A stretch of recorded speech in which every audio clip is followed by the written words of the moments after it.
Hello student, स्वागत है आप सभी का इस वीडियो लेक्चर में। और देखिए इस वीडियो लेक्चर में हम न्यूमेरिकल एनालिसिस वाले पेपर पर हम डिस्कस करेंगे। और देखिए आने वाले समय में देखिए 5 जुलाई को देखिए कोटा यूनिवर्सिटी का जो न्यूमेरिकल एनालिसिस का पेपर है देखिए वो होने वाला है। और इसमें हम डिस्कस करेंगे कि देखिए पेपर का पैटर्न क्या रहेगा और हमें किस तरह से प्रिपरेशन करना है। तो देखिए यहाँ पर अगर हम पेपर के पैटर्न की बात करें तो 3 सेक्शन में आपको ये पेपर मिलेगा, सेक्शन ए, सेक्शन बी और सेक्शन सी। देखिए सेक्शन ए में टोटल 10 प्रश्न आते हैं और सेक्शन बी में देखिए इसमें भी आपको 10 प्रश्न आपको मिलेंगे।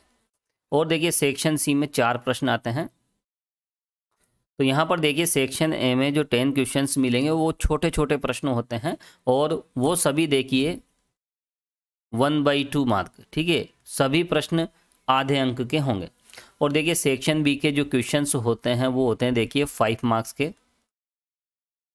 और यहाँ पर सेक्शन सी के जो 4 प्रश्न होते हैं वो होते हैं देखिए हर एक प्रश्न होता है 10 नंबर का, 10 मार्क्स। अब देखिए यहाँ पर आपको यहाँ पर टोटल कितना हो जाता है, देखिए 50 मार्क्स का पेपर होता है। लेकिन इस बार देखिए आपको केवल 50% क्वेश्चन ही अटेंड करने, यानी 50% मार्क्स के, ठीक है। तो यहाँ पर देखिए आपको कवर कितना करना है, देखिए 25 मार्क्स, केवल 25 अंकों के प्रश्न आपको कवर करने हैं। और यहाँ पर देखिए सेक्शन ए में एक प्रश्न आता है जिसके टोटल 10 पार्ट्स होते हैं, या हम कह सकते हैं कि सेक्शन ए में 10 छोटे क्वेश्चन आते हैं। और देखिए यहाँ पर सेक्शन बी में 10 क्वेश्चन आपको मिलेंगे और सेक्शन सी में 4 आपको मिलेंगे। जनरली अभी तक देखिए इसके सभी प्रश्न करने होते थे। इसमें से 5 प्रश्न हम अटेंड करते हैं यूनिट वाइज, है ना, एक एक। और इसमें से देखिए कोई से भी 2 किए जाते थे। तो देखिए यहाँ पर इस बार पैटर्न बदल दिया गया है। यहाँ पर आपके इस तरह से देखिए 10 10 20 4 24, कितने टोटल 24 प्रश्न आपके हो जाते हैं। और 24 प्रश्न में से आप कोई से भी प्रश्न सोल्व कर सकते हो, कोई बाउंडेशन नहीं है। यूनिट की बाउंडेशन इस बार हटा दी गई है, टाइम कम कर दिया गया है। तो इस तरह से आपको देखिए कि यहाँ पर केवल 25 मार्क्स के क्वेश्चंस ही अटेंड करने हैं। और देखिए ये तो रही देखिए एग्जाम के पैटर्न की बात। और वैसे भी देखिए एग्जाम के पेपर का पैटर्न क्या है, देखिए ये आप अच्छे तरीके से समझते हैं क्योंकि 2 पेपर आप ऑलरेडी दे चुके हो। अब देखिए हम सिलेबस की बात कर लेते हैं। देखिए इसमें किस तरह से हमें सिलेबस कवर करना है। तो यहाँ पर देखिए यूनिट फर्स्ट की अगर हम बात करें तो देखिए यूनिट फर्स्ट में देखिए आपके सी प्रोग्रामिंग है। और यूनिट सेकंड का जो कुछ पोर्शन है वो भी सी प्रोग्रामिंग का है। और कुछ पोर्शन देखिए यहाँ पर आपको मिलेगा इस चैप्टर नंबर फर्स्ट में। और देखिए जो पहला चैप्टर है ये न्यूमेरिकल एनालिसिस का एक बेसिक है, ठीक है। ये बेसिक चैप्टर है क्योंकि यहाँ पर ऑपरेटर्स होते हैं और भी कुछ बेसिक कॉन्सेप्ट होते हैं। तो देखिए ये जो यूनिट है आपकी, ये होती है आपके यूनिट फर्स्ट, ठीक है। तो यहाँ पर देखिए जो पहला चैप्टर है यूनिट फर्स्ट के, सॉरी, ये है आपके यूनिट सेकंड का पार्ट। अब देखिए इसे हम किस तरह से कवर करेंगे। तो देखिए सबसे पहले इसमें आते हैं देखिए ऑपरेटर्स। और ऑपरेटर्स में देखिए एक तो फॉरवर्ड डिफरेंस है, बैकवर्ड डिफरेंस है और एक शिफ्ट ऑपरेटर है। और देखिए इनमें रिलेशन क्या होते हैं, इनमें आपस में जो रिलेशन होते हैं वो आपको ध्यान रखना है। और देखिए रिलेशन एग्जाम में आते हैं। और रिलेशन जैसे हम बात करें यहाँ पर देखिए बहुत सारे रिलेशन देखिए मैंने आपको बताए थे, ठीक है। और जैसे यहाँ पर अगर हम डेल्टा की बात करें तो देखिए डेल्टा होता क्या है, E-1, ठीक है। ये एक रिलेशन होता है और इसे हम किस तरह से प्रूफ करते हैं। तो यहाँ पर देखिए ऑपरेटर्स में रिलेशन आपको ध्यान रखने हैं। और उसके बाद देखिए इसमें यहाँ पर हम रिलेशन के बाद चलते हैं देखिए सिंथेटिक डिवीजन मेथड पे। तो यहाँ पर देखिए सिंथेटिक डिवीजन मेथड भी होता है, लेकिन उससे पहले हम यहाँ पर देखिए फैक्टोरियल फंक्शन भी हम देखते हैं, फैक्टोरियल नोटेशन। और फैक्टोरियल नोटेशन में देखिए एक्स फेट एन की क्या परिभाषा है, इसका डिफरेंशिएशन हम कैसे करते हैं, ये आपको ध्यान रखना है। और इसी में देखिए किसी भी पोलिनोमियल को, किसी बहुपद को, जैसे x² + 5x + 3, इसको अगर हम फैक्टोरियल नोटेशन में लिखें, है ना, इस तरह से x⁻² और x⁻1। और यहाँ पर देखिए कुछ भी कोफिशिएंट आ सकता है। तो देखिए उसके लिए हम क्या करेंगे, फैक्टोरियल नोटेशन में लिखने के 2 तरीके मैंने आपको बताए थे, डायरेक्ट मेथड और देखिए सबसे बेस्ट होता है सिंथेटिक डिवीजन मेथड, संश्लिष्ट भाग विधि। तो ये आपको ध्यान रखनी है। तो लिखें आप सिंथेटिक डिवीजन मेथड।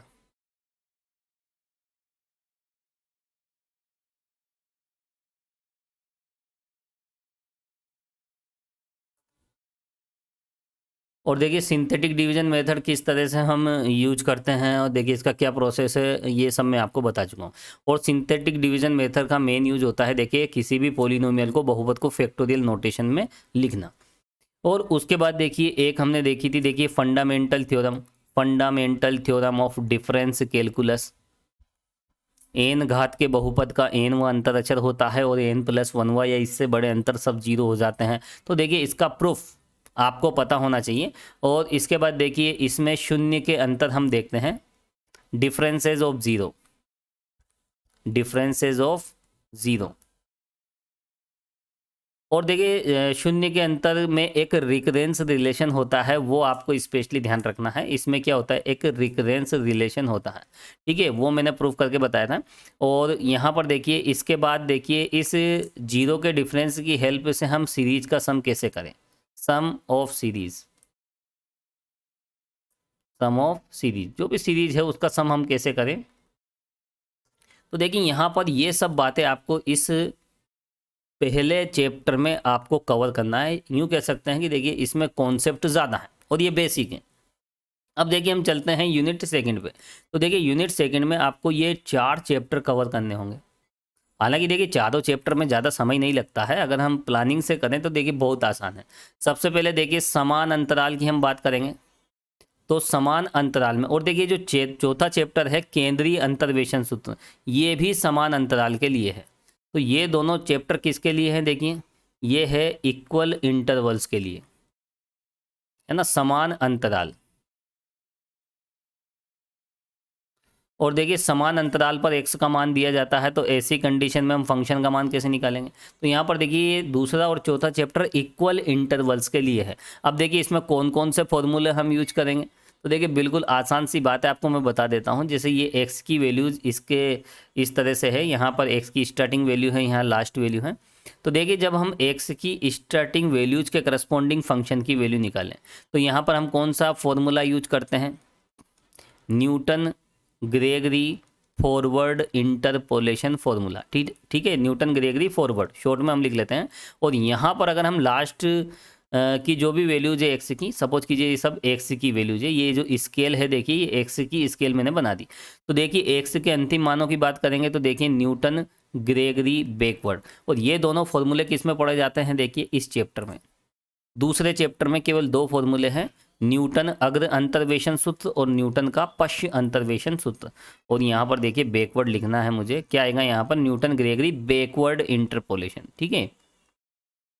हिंदी में कहते हैं देखिए न्यूटन ग्रेगरी अग्र और पश्च, ठीक है। 2 फॉर्मूले आपको ध्यान रखना है, न्यूटन ग्रेगरी फॉरवर्ड और बैकवर्ड। और देखिए जब एक्स की वैल्यूज बिल्कुल बीच में हो, है ना, जैसे यहाँ पर 0 से 50 की कोई स्केल है और हमसे कहा जाए कि एफ ऑफ 49 फाइंड कीजिए, तो देखिए 49 यहाँ पे आएगा। तो देखिए यहाँ पर हम क्या करेंगे, देखिए सेंट्रल डिफरेंस फॉर्मूले, केंद्रीय अंतर्वेशन सूत्रों का प्रयोग हम करते हैं। और देखिए केंद्रीय अंतर्वेशन में कौन कौन से फॉर्मूला आते हैं, देखिए एक आता है गॉस फॉरवर्ड आता है, और एक आता है देखिए गॉस बैकवर्ड फॉर्मूला, एक आता है देखिए बेसल फॉर्मूला, ठीक है। बेसल के बाद आता है एक स्टर्लिंग फॉर्मूला। तो देखिए यहाँ पर ये 4 फॉर्मूले हमें देखने हैं।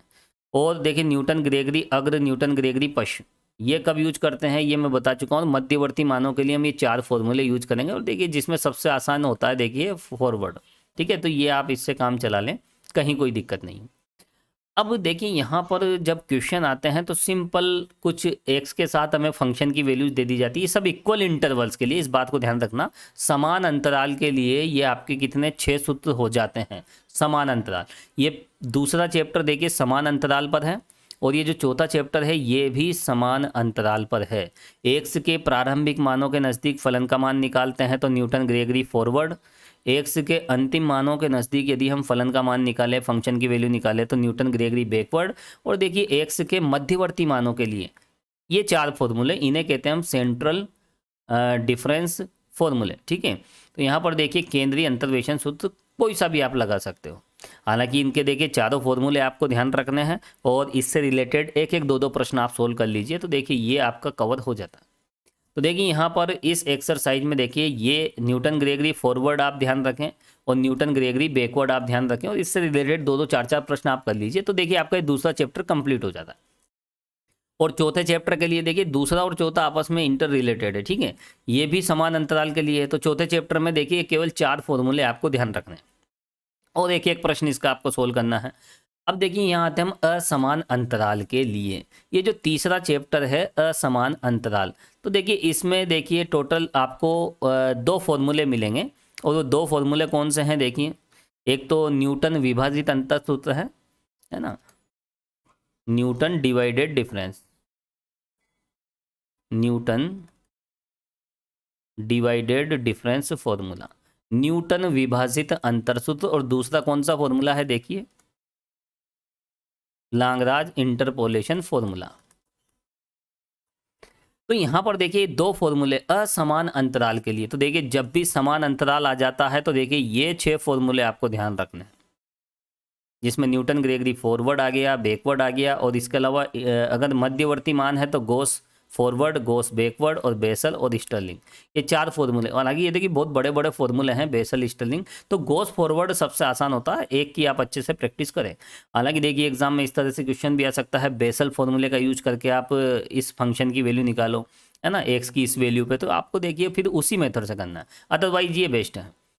अब यहाँ पर देखिए ये कंप्लीट हो जाते हैं। आपको दूसरे तीसरे चौथे चैप्टर में इतना सा ध्यान रखना है, समान अंतराल के लिए क्या करना है, असमान अंतराल के लिए क्या करना है। और देखिए समान असमान अंतराल, जब भी न्यूटन डिवाइडेड डिफरेंस का फॉर्मूला हम यूज करेंगे तो इसके लिए देखिए एक विभाजित अंतर सारणी, डिवाइडेड डिफरेंस टेबल हम बनाते हैं। और देखिए डिवाइडेड डिफरेंस टेबल हम कैसे बनाते हैं, डिवाइडेड डिफरेंस टेबल, ठीक है, जिसमें हम इस तरह का डिवाइडेड डिफरेंस यूज करते हैं। तो देखिए डिवाइडेड डिफरेंस टेबल बनाते किस तरह से ये भी मैं आपको बता चुका हूँ। तो देखिए ये इसके लिए यूजेबल है, केवल न्यूटन डिवाइडेड डिफरेंस फॉर्मूले के लिए ही हम डिवाइडेड डिफरेंस टेबल बनाते हैं, ठीक है ना। वो डिवाइडेड विभाजित अंतर सारणी जिसे हिंदी में कहते हैं। तो विभाजित अंतर सारणी किसके लिए यूजेबल है, केवल न्यूटन डिवाइडेड डिफरेंस के लिए। लाग्रांज फॉर्मूला तो देखिए डायरेक्ट अप्लाई कर दिया जाता है, इसमें कोई टेबल नहीं बनती, ठीक है। डायरेक्ट फॉर्मूला आप अप्लाई कर दीजिए, जो भी डेटा आपको दिए गए हैं उन डेटाज पे आप सीधे क्या करोगे, लाग्रांज इंटरपोलेशन फॉर्मूला यूज कर लोगे। तो देखिए यहाँ पर ये जितने भी फॉर्मूले हैं, जैसे समान अंतराल के लिए, इक्वल इंटरवल के लिए मैंने 6 फॉर्मूले आपको बताए हैं, है ना, दूसरे चौथे चैप्टर में ये टोटल 6 फॉर्मूले हैं। इनके लिए देखिए एक डेल्टा वाली डिफरेंस टेबल बनती है। डिफरेंस टेबल किसकी बनती है, डेल्टा, इन सभी के लिए। और न्यूटन डिवाइडेड डिफरेंस के लिए क्या, ये वाली टेबल बनती है इस वाले ऑपरेटर की, है ना। और लाग्रांज इंटरपोलेशन के लिए कोई डिफरेंस टेबल नहीं बनती है, डायरेक्ट अप्लाई किया जा सकता है। अब देखिए एक होता है प्रतिलोम अंतर्वेशन। तो देखिए लाग्रांज इंटरपोलेशन फॉर्मूला जो होता है उसका ही एक इन्वर्स फॉर्मूला होता है। तो यहाँ पर देखिए इस 5वें चैप्टर में आप चाहे तो एक फॉर्मूला ध्यान रख सकते हैं जो लाग्रांज इंटरपोलेशन फॉर्मूले के जैसा है, थोड़ा सा चेंजेस होता है। तो इसमें देखिए टोटल एक फॉर्मूला आपको ध्यान रखना है, इसमें आपको 3 फॉर्मूले ध्यान रखने हैं, 3 के सॉरी इसमें 4 फॉर्मूले ध्यान रखने पड़ेंगे आपको। ये चारों के चारों, गोस फॉरवर्ड, बैकवर्ड, बेसल और स्टर्लिंग। तो इसमें आ जाते हैं देखिए 4 फॉर्मूले। और असमान अंतराल में केवल 2 सूत्र आपको ध्यान रखने हैं, और समान अंतराल में भी आपको 2 सूत्र ध्यान रखने हैं।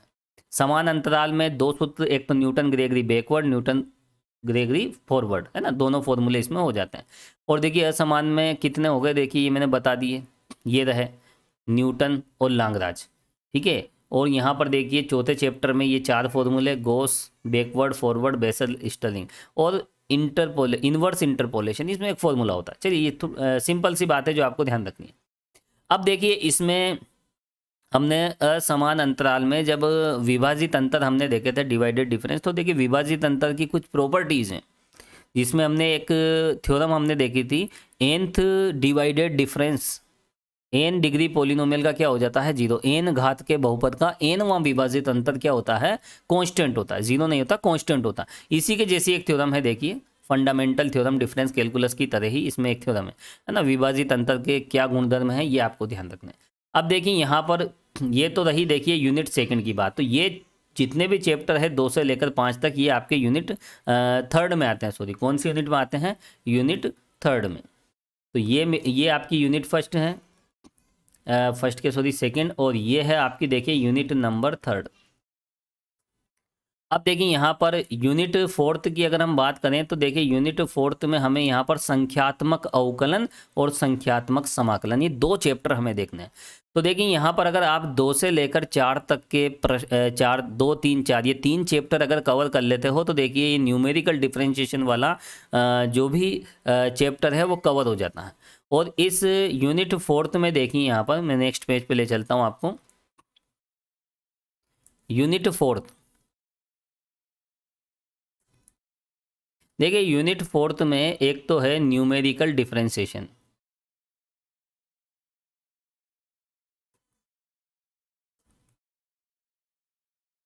और देखिए न्यूमेरिकल डिफरेंशिएशन में देखिए आपको केवल फॉर्मूलों का क्या है, देखिए यहाँ न्यूमेरिकल डिफरेंशिएशन का मतलब अभी तक हम क्या करते थे, देखिए इंटरपोलेशन का मतलब एफ ऑफ एक्स फाइंड कीजिए, यहाँ पर हम क्या करेंगे, हम एफ डेज एक्स की वैल्यू फाइंड करेंगे। तो देखिए यहाँ पर जब एफ एक्स हम निकाल लेते हैं तो एफ डेज एक्स भी हम निकाल लेंगे। अंतर क्या है, हमें डिफरेंशिएशन और करना पड़ेगा, बस क्या करना पड़ेगा, डिफरेंशिएशन। तो यहाँ पर देखिए हमने समान अंतराल के लिए कौन कौन से फॉर्मूले देखे थे। देखिए एक होता है इक्वल इंटरवल्स, इक्वल इंटरवल्स, और एक होता है देखिए अनइक्वल इंटरवल्स। और देखिए इक्वल इंटरवल्स के लिए देखिए कौन कौन से फॉर्मूले, एक्स के प्रारंभिक मान है तो Newton Gregory forward, Newton Gregory backward. और देखिए यहाँ पर एक्स के यदि मध्यवर्ती मान है तो मध्यवर्ती मान के लिए मैंने आपको बताया था एक तो गॉस, बैकवर्ड, फॉरवर्ड, और एक बेसल फॉर्मूला और एक स्टर्लिंग फॉर्मूला। ठीक है, ये 4 फॉर्मूले आपको बताए थे।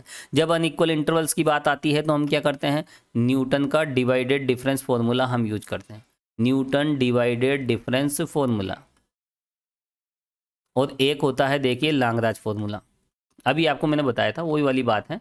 अब यहाँ पर क्या करते हैं, इन फॉर्मूलों का हम क्या करते हैं, इनमें सब में क्या करते हैं, देखिए इन सब में हम एफ ऑफ एक्स निकालते हैं। और एफ ऑफ एक्स सबसे पहले इनका क्या करते हैं, हम इनका हम डिफरेंशिएशन करते हैं। डिफरेंशिएशन करेंगे तो हमें क्या मिल जाएगा, हमें एफ डेज एक्स मिल जाएगा। फिर हम देखिए जो भी टेबल है उससे हम इसमें वैल्यू पुट कर देंगे। जैसे एक्स इक्वल 49 पर हमें क्या निकालना है, एफ डैश, है ना, डिफरेंशिएशन निकालना है, हमें एफ डैश 49 निकालना है, तो एक्स की वैल्यू हम क्या रख देंगे, 49 हम पुट कर देंगे। और देखिए इक्वल इंटरवल्स पे है, जो भी डेटा इक्वल इंटरवल्स पे दिए गए हैं तो ऐसी कंडीशन में ये यूज करेंगे। और अनइक्वल इंटरवल्स के लिए केवल 2 ही फॉर्मूले हैं। तो देखिए बहुत आसान है। तो देखिए जितने भी फॉर्मूले हमने देखे, न्यूटन ग्रेगरी फॉरवर्ड, बैकवर्ड, और इसमें देखिए सेंट्रल डिफरेंस में केवल आप ये गॉस वाला ध्यान रख लें, गॉस फॉरवर्ड वाला। वैसे यहाँ 2 मिलते हैं, एक तो फॉरवर्ड और एक बैकवर्ड। तो आप केवल यहाँ पर न्यूमेरिकल डिफरेंशिएशन के लिए गॉस फॉरवर्ड का डिफरेंशिएशन करना सीख लें। अब देखिए गॉस फॉरवर्ड में देखिए हम एफ ऑफ यू निकालते हैं, और यहाँ पर एफ ऑफ यू होता है एफ ऑफ एक्स। जब हम इसका डिफरेंशिएशन करेंगे तो देखिए यहाँ पर वैसे आपको मैं बता देता हूँ, देखिए एफ डेज एक्स हम इधर लिख लेते हैं। जो गॉस फॉर्मूला है उस गॉस फॉर्मूले में देखिए एफ ऑफ एक्स किसके इक्वल होता है, एफ यू के इक्वल होता है। तो गॉस फॉर्मूले में हम निकालते हैं एफ ऑफ यू, जहाँ यू होता है x minus x zero upon H. ठीक है, इस तरह से हम यहाँ पर लेके चलते हैं। और यहाँ पर वैसे ए भी हम ले सकते हैं, एक्स की स्टार्टिंग वैल्यू यहाँ पर लेते हैं इस तरह से। अब यहाँ पर देखिए एफ ऑफ एक्स ये होता है। अब आपको एफ डैश एक्स निकालना है तो यहाँ ध्यान रखना है, पहले तो हम एफ डैश यू और फिर हम लेंगे देखिए D you by D x. ठीक है, एक्स के रिस्पेक्ट में करेंगे तो ये हमें मिलेगा। अब यहाँ पर देखिए D you by D x क्या होता है, देखिए अगर इससे आप D you by D x निकालो तो ये हो जाता है 1/h। तो यहाँ पर रिलेशन निकल के आता है एफ डैश एक्स क्या होता है 1/h एफ डैश यू। तो यहाँ पर देखिए जितने भी ये सेंट्रल फॉर्मूले हैं उसमें आप ये वाला रिलेशन ध्यान रखेंगे। एफ डैश एक्स निकालने के लिए सबसे पहले हम गॉस फॉर्मूले का किसके रेस्पेक्ट में करेंगे, यू के रेस्पेक्ट में। तो हमें क्या मिल जाएगा, एफ डैश यू। और जो भी एफ डैश यू मिलेगा उसको एच से हम डिवाइड करेंगे तो हमें एफ डैश एक्स मिल जाता है। ये छोटी सी बात है, देखिए एक बार आप उस फॉर्मूले को समझें। तो देखिए यहाँ पर हमें करना क्या है, जो भी फॉर्मूले हमने देखे हैं उनका डिफरेंशिएशन करना है, और डिफरेंशिएशन करके हमें वैल्यू निकालनी है। उसके बाद देखिए हम यूनिट फोर्थ में देखिए आगे हम बढ़ेंगे। तो यूनिट फोर्थ में एक और पोर्शन होता है देखिए न्यूमेरिकल, ये भी यूनिट 4 का ही पोर्शन है, न्यूमेरिकल इंटीग्रेशन।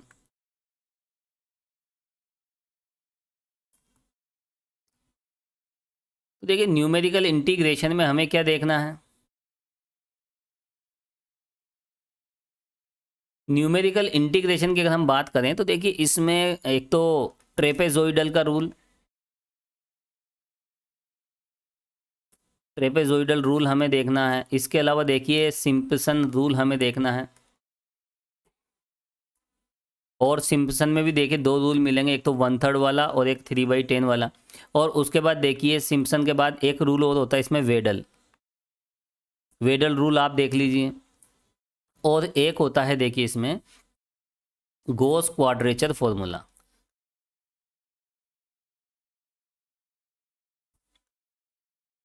और इस गोस क्वाड्रेचर फॉर्मूला जो भी होता है उसमें देखिए 1 पॉइंट, 2 पॉइंट, 3 पॉइंट इस तरह से आपको मिलेगा। एक तो 1 पॉइंट फॉर्मूला मिलेगा, एक 2 पॉइंट फॉर्मूला मिलेगा, और इसके अलावा एक 3 पॉइंट फॉर्मूला भी आपको मिलेगा। तो देखिए यहाँ पर ये 3 फॉर्मूले हैं, प्रोसेस सबका सेम है।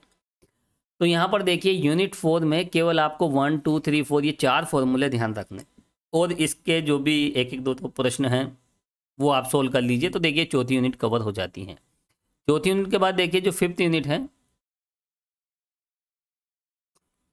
यूनिट 5th में देखिए एक तो इक्वेशन का सॉल्यूशन हम निकालेंगे, जो भी एल्जेब्रिक इक्वेशंस रहेगी, है ना। और उसके बाद देखिए एक डिफरेंशियल इक्वेशन रहेगी। डिफरेंशियल इक्वेशन को सोल्व करने के दो तरीके हमें देखने हैं, एक तो पीकार्ड मेथड हमें देखना है, यहाँ पर इस एक्सरसाइज में ये कवर करना है।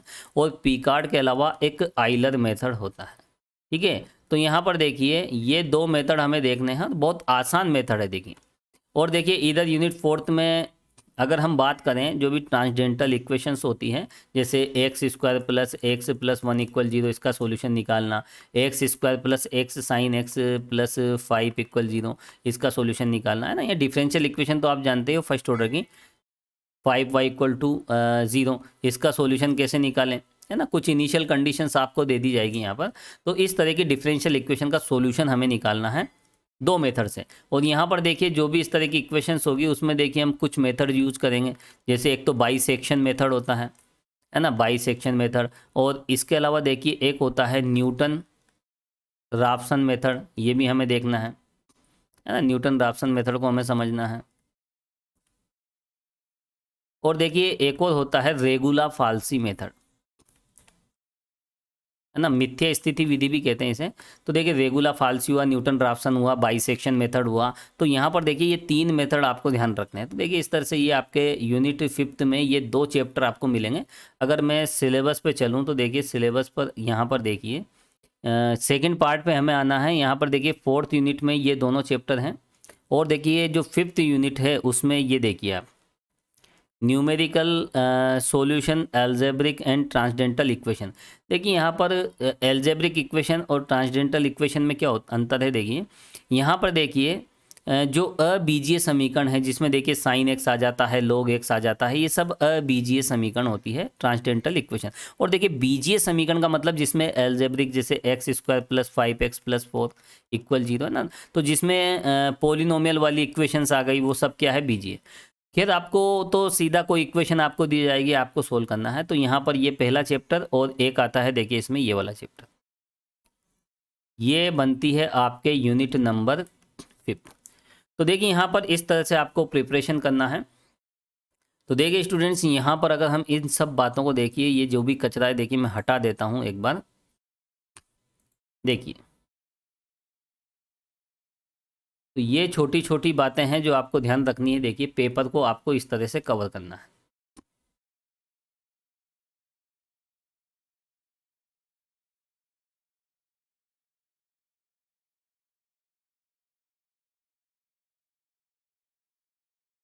तो देखिए यहाँ पर मुख्य मुख्य बातें मैंने आपको बता दी, पेपर किस तरह से कवर करना है। और देखिए बहुत आसानी से आप इस पेपर को कवर कर सकते हो। और आपको देखिए ज़्यादा फॉर्मूले ध्यान नहीं रखने हैं इस एक्सरसाइज में। मैं आपको बता देता हूँ टोटल एक्सरसाइज क्या, ये जो पेपर है इसमें देखिए कितने फॉर्मूले आपको ध्यान रखने हैं। देखिए पहले चैप्टर में तो आपके लिए मैंने बता दिया फॉरवर्ड बैकवर्ड जो भी रिलेशन है उसमें जितने भी ऑपरेटर्स हैं उसमें आपस में क्या रिलेशन है, उनकी क्या डेफिनेशन है, सिंथेटिक डिवीजन मेथड क्या है, और उसके बाद देखिए जीरो के डिफरेंस क्या होते हैं, सीरीज का सम कैसे करें, ये कवर हो जाता है। इसी के साथ ये सेकंड यूनिट हो जाती है। इसमें देखिए समान अंतराल, इस दूसरे चैप्टर में आपको देखिए न्यूटन फॉरवर्ड और न्यूटन बैकवर्ड दो फॉर्मूले आपको ध्यान रखना है। तो इस तरह से देखिए यहाँ पर इस दूसरे चैप्टर में यहाँ पर देखिए दो फॉर्मूले आपको ध्यान रखने हैं। ये इक्वल इंटरवल्स के लिए है, किसके लिए, इक्वल इंटरवल्स के लिए। और उसके बाद देखिए तीसरे चैप्टर में मैंने आपको दो फॉर्मूले बताए, एक तो न्यूटन न्यूटन डिवाइडेड डिफरेंस और लाग्रांज फॉर्मूला। ये देखिए अनइक्वल इंटरवल्स के लिए, किसके लिए, अनइक्वल इंटरवल्स के लिए। और देखिए यहाँ पर केंद्रीय अंतर्वेशन में चार सूत्र मैंने आपको बताए, गोस फॉरवर्ड, गोस बैकवर्ड, स्टर्लिंग और बेसल। ये भी देखिए ये भी इक्वल इंटरवल्स के लिए है, इक्वल इंटरवल्स के लिए। देखिए उसके बाद हम चलते हैं प्रतिलोम अंतर्वेशन में। इसमें एक फॉर्मूला आपको ध्यान रखना है, वो लाग्रांज का ही फॉर्मूला है जो हम इसमें देखते हैं इस थर्ड चैप्टर में, वही है। संख्यात्मक अवकलन में कुछ नहीं करना है आपको, अवकलन करके डिफरेंशिएशन करके देखिए आपको एक्स की वैल्यू रखनी है। तो ये जितने भी फॉर्मूले देखिए 2 2 4 और 4 8, ये जो 8 फॉर्मूले हैं इनका ही हमें डिफरेंशिएशन करना है। संख्यात्मक अवकलन में समान अंतराल असमान अंतराल का ध्यान रखना है। और उसके बाद देखिए अगर हम संख्यात्मक समाकलन पे आ जाएं तो देखिए इसमें सिंपसन 1/3 3/8, इसके अलावा ट्रेपेजोइडल रूल है, वेडल रूल है, और इसके अलावा देखिए एक गॉस क्वाड्रेचर फॉर्मूला। तो ये 5 फॉर्मूले आपको इसमें ध्यान रखने हैं, ठीक है। यहाँ आ जाते हैं तो इसमें बाइसेक्शन, रेगुलर फाल्सी और न्यूटन राफसन मेथड है ना, न्यूटन राफसन मेथड जो भी है। तो ये 3 फॉर्मूले आपको इसमें ध्यान रखने हैं। और देखिए साधारण अवकल समीकरण में केवल 2 फॉर्मूले, पिकार्ड मेथड क्या होता है, आइलर मेथड क्या होता है। तो देखिए यहाँ पर इस तरह से 3 2 5 5 10 11 15 और 4 19, तो 19 फॉर्मूले। आपको ये 19 फॉर्मूले इस चैप्टर में ध्यान रखना है। और इससे रिलेटेड देखिए एक एक दो दो प्रश्न आप साइंटिफिक कैलकुलेटर से कैलकुलेट करना सीख लें। इसके अलावा फंडामेंटल थ्योरम हो गई, सिंथेटिक डिवीजन मेथड आपको ध्यान रखना है, संश्लिष्ट भाग विधि। और यहाँ पर देखिए इस तरह के प्रश्न आते हैं कि इस पोलिनोमियल को आप फैक्टोरियल नोटेशन में लिखें, या फिर वह फंक्शन ज्ञात कीजिए जिसका फर्स्ट डिफरेंस ये है। तो देखिए ये सब आपको ध्यान रखना है। तो देखिए इस पेपर में आपको इस तरह से ही प्रिपरेशन करना है। ये जो मुख्य मुख्य बातें मैंने आपको बता दी। तो चलिए स्टूडेंट्स तैयारी अच्छे से कीजिए और आपका पेपर अच्छा रहे, इसी शुभकामनाओं के साथ देखिए आज का ये क्लास देखिए मैं यहाँ से देखिए डिस्कनेक्ट करता हूँ। Thank you so much.